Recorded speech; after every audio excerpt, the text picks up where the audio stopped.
അസ്സലാമു അലൈക്കും വറഹ്മത്തുള്ളാഹി വബറകാതുഹു.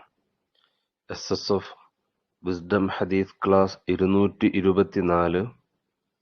عن أبي هريرة رضي الله عنه قال قال رسول الله صلى الله عليه وسلم ما من مكلوم يكلم في سبيل الله إلا جاء يوم القيامة وكلمه يدمي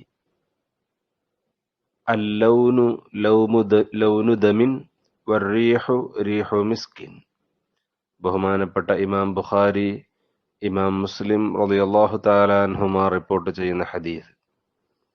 അബൂ ഹുറൈറ റളിയല്ലാഹു തആല അൻഹുവിൽ നിന്ന് നിവേദനം. ഹബീബ് മുഹമ്മദുർ റസൂലുള്ളാഹി സ്വല്ലല്ലാഹു അലൈഹി വസല്ലമ തങ്ങൾ പറയുന്നു, മാ മിൻ മഖ്ലൂമിൻ യുക്ലമു ഫീ സബീലില്ലാഹി, അള്ളാഹുവിന്റെ മാർഗത്തിൽ മുറിവ് സംഭവിക്കുന്ന ഒരാളുമില്ല, ഇല്ലാ ജാഅ യൗമൽ ഖിയാമത്തി, ഖിയാമത്ത് നാളിൽ അവൻ വന്നിട്ടല്ലാതെ, വക്കൽമുഹു യുദ്മി, അല്ലെങ്കിൽ വക്കൽമുഹു യദ്മ, അവന്റെ മുറിവ് അത് രക്തമിങ്ങനെ ഒഴുകുന്നതായിക്കൊണ്ടിരിക്കുന്നു. അത് രക്തപങ്കിലമാണ്. രക്തമുള്ള ചോരയൊലിക്കുന്ന രൂപത്തിൽ തന്നെ ആ മുറിവുകൾ രക്തമൊലിക്കുന്ന രൂപത്തിൽ തന്നെയായിക്കൊണ്ട് അവൻ ഖിയാമത്ത് നാളിൽ വരുന്നതാണ്.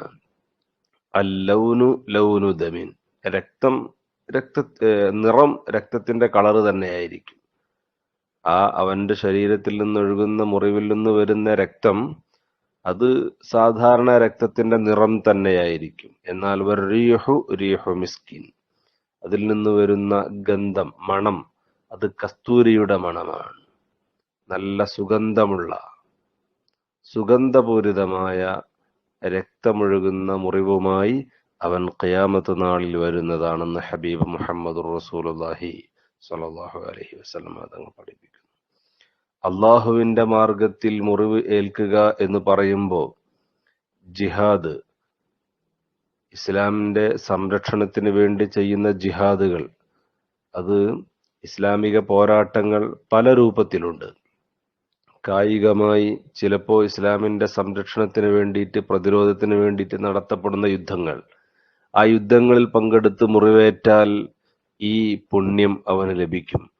അതോടൊപ്പം തന്നെ അത്തരം ജിഹാദുകൾ, യുദ്ധങ്ങൾ അല്ലാതെ തന്നെ ഇസ്ലാമിന്റെ പോരാട്ടങ്ങൾ, ഇസ്ലാമിന്റെ പ്രവർത്തനങ്ങൾ, ദീനീ പ്രബോധനം, അങ്ങനെ ദീനീ പ്രബോധന രംഗത്ത് തുടരുന്ന ഒരാൾ ഇസ്ലാമിക പ്രബോധകനായി എന്ന കാരണത്താൽ, ഇസ്ലാമിന്റെ പ്രവർത്തകനായി എന്ന കാരണത്താൽ അവന് മുറിവേൽക്കുമ്പോൾ, അവന് ശത്രുക്കളിൽ നിന്നും ആക്രമണമുണ്ടാകുമ്പോൾ, അത് കാരണമായി മുറിവേൽക്കുമ്പോൾ ഇതേ മഹത്വം അവന് ലഭിക്കും.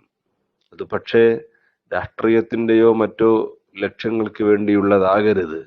അള്ളാഹുവിന്റെ ദീനിന് വേണ്ടിയുള്ള പ്രവർത്തനങ്ങൾക്കിടയിൽ അള്ളാഹുവിന്റെ ദീനിന് വേണ്ടി പ്രവർത്തിച്ചു എന്ന കാരണത്താൽ ഉണ്ടാകുന്ന മുറിവുകളും വേദനകളും ഒക്കെ ഒരു ജിഹാദിൽ പങ്കെടുത്ത, ഇസ്ലാമിക യുദ്ധങ്ങളിൽ പങ്കെടുക്കുന്നവന് കിട്ടുന്ന അതേ നേട്ടം ഇതുകൊണ്ട് ലഭിക്കും.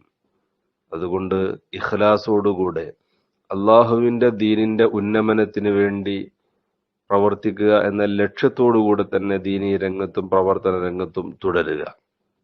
അങ്ങനെയെങ്കിൽ ഈ പ്രവർത്തന രംഗത്ത് നമുക്ക് ഏൽക്കുന്ന ഓരോ മുറിവുകൾക്കും, ഓരോ വേദനകൾക്കും, പ്രയാസങ്ങൾക്കുമൊക്കെ അല്ലാഹു തആല നമുക്ക് പ്രതിഫലം തരും. അല്ലാഹു തആല നമുക്ക് അതിന് ആഖിറത്തിൽ നേട്ടങ്ങൾ ഉണ്ടാക്കി തരും. ദീനി ദഅ്വാ രംഗത്ത്, ഇസ്ലാമിക പ്രബോധന രംഗത്ത് തുടരുന്നത് പ്രതിഫലാർഹമാണ്.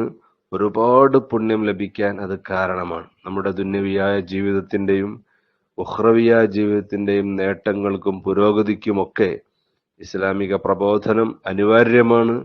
അതുകൊണ്ട് അള്ളാഹുവിന്റെ ദീനിന്റെ ഉന്നമനത്തിനും അതിന്റെ പ്രചാരണത്തിനും വേണ്ടി നാം സജീവമായി രംഗത്തിറങ്ങുക. അല്ലാഹു തആല നമുക്ക് അതിന് തൗഫീഖ് നൽകുമാറാവട്ടെ. നമ്മെ എല്ലാവരെയും ഇഖ്ലാസുള്ള ദീനീ പ്രവർത്തകരിൽ അള്ളാഹു ഉൾപ്പെടുത്തി അനുഗ്രഹിക്കുമാറാകട്ടെ. ആമീൻ. അസ്സലാമു അലൈക്കും വറഹ്മത്തുള്ളാഹി വബറകാതുഹു.